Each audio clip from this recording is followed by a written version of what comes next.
But I wanted to get into this CEO presidency scam. This is something that Reagan started in his first inaugural address in January of 1981.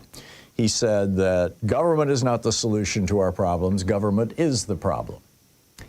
And this began this search for somebody, and by the way, this is completely inconsistent with both Democratic and Republican governance pitches, sales pitches, as it were. Eisenhower was not sold as a CEO. He was in the military. He'd never had a job in his life, in quotes, a private sector job. He had always been in the military, our socialist military. Richard Nixon, when he got back from World War II, answered an ad in the newspaper in California that said that, a veteran wanted to run for Congress. It was, an ad that had been put in by some wealthy Republicans, and they were looking for somebody who could, front for them, and they got Richard Nixon. He, again, had been a politician his entire life outside of, having joined the military out of high school or out of college to go to World War II. So this is a brand new thing with Reagan. And Reagan, of course, was an actor, and I don't know what you call that. But this whole idea, and then we got guys actually running for president as CEOs: Mitt Romney, George Bush, George W. Bush. Well, George Bush Sr., had a political background, but also a business background. And now Donald Trump, we've got a CEO president. I've been doing this program for, 24 years, I think? And every time a Republican runs for office and promises that I'm going to run government like a business, I can predict, and I do right here on this program, what's going to happen. You're going to see tax cuts for the morbidly rich. You're going to see gutting of the regulations that were put into place to protect average working people and the environment. You're going to see privatized or profitized public services that'll make billions for corporations and eat our tax dollars. You're going to see incompetent management of government agencies in our economy. And soon you're going to see a slow motion disaster that the rest of us are going to end up paying for. We're living through that disaster right now, and it's accelerating. And figuring out why ain't rocket science. It's this whole pitch that Republicans have been putting forward for, 4 decades now, that somehow running a business, which is where the goal, first of all, businesses are not democracies, they're little kingdoms. The CEO is like a king, and arguably answerable to a board, but functionally a king. Whereas in government, you are answerable to the people and to the rule of law and to the norms and conventions of society and governance. In a corporation, your customers, the people that you're selling the product to, are the source of your revenue. And so basically, if you can lie to them, if you can cheat them, if you can hustle them, oh yeah, our product is wonderful. Just kind of ignore the side effects. Or let's just, add 1 less ounce of cereal to this box and keep the price the same, and we'll make some more money. I mean, basically, the goal of a business is to make money. And where does that money come from? The customers. Squeezing the customers. Government is a completely different thing. The goal of government is to serve the common good. What's referred to in the Constitution as the general welfare.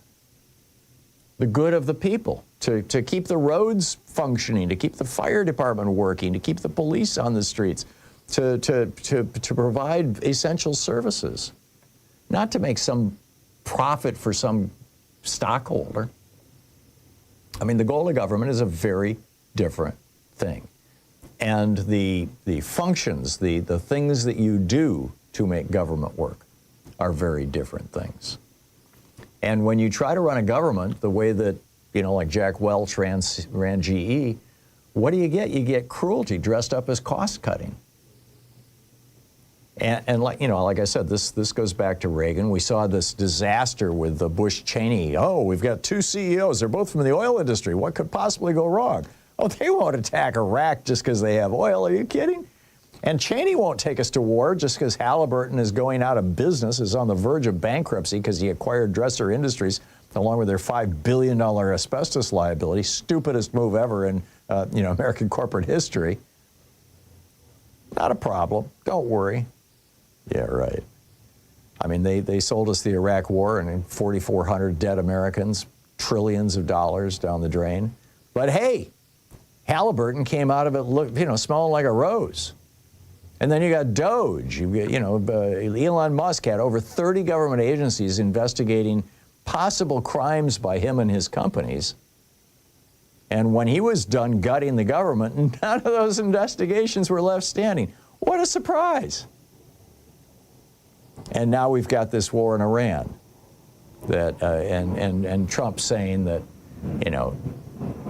all this craziness. Is this because Trump wants an attack inside the United States? Is that what's going on? Or is it just another opportunity for greed? Or are we looking at just absolutely spectacularly breathtaking incompetence? See, in a corporate environment, incompetence can be covered up, incompetence can be changed, the CEOs can be, there's a lot of things you can, in government when people are incompetent, people die.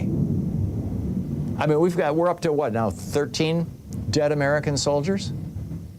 And over 100 in the hospital in the Middle East because Donald Trump decided, or maybe Stephen Miller decided, or maybe Pete Hegseth decided, or maybe J.D. Vance or Peter Thiel, or who owns him, or somebody decided that, hey, it would be a good idea to have a little war. I mean, it worked for Reagan with Grenada. Everybody was like, oh, yes, please, rescue those students. Worked for George Herbert Walker Bush, sort of. I mean, he didn't get him reelected, but it boosted his popularity. Worked tremendously well for George W. Bush and Dick Cheney. Got him reelected in 2004. Don't talk about what happened to the vote in Ohio. So, J.D. Vance is another example of this distilled essence of failure. Here's a guy, straight out of law school, on the strength of an autobiography that claimed he grew up poor when, in fact, he grew up in a middle-class suburb. He was basically, his entire political career was constructed by a handful of Silicon Valley billionaires who see him as their guy who can help control our government. He's got no meaningful experience governing anything. I mean, Democrats have long understood that public service is different from corporate management. The people who built Social Security, Medicare, the Clean Air Act, the minimum wage, the Environmental Protection Agency, public schools, the interstate highway system, they weren't trying to turn a profit. They were trying to build a country. Building a country is a completely different skill set from running a business. So the next time you hear a Republican at any level saying, hey, we want to run the government like a business, run in the other direction and wake people up. This is why we've seen a transfer of $50 trillion in the pockets of the middle class into the money bins of the top 1%. It's why our middle class has gone from 2/3 of us down to 43% of us, and why it takes 2 paychecks now to do what 1 paycheck could do before Reagan got into the act. Pass it along.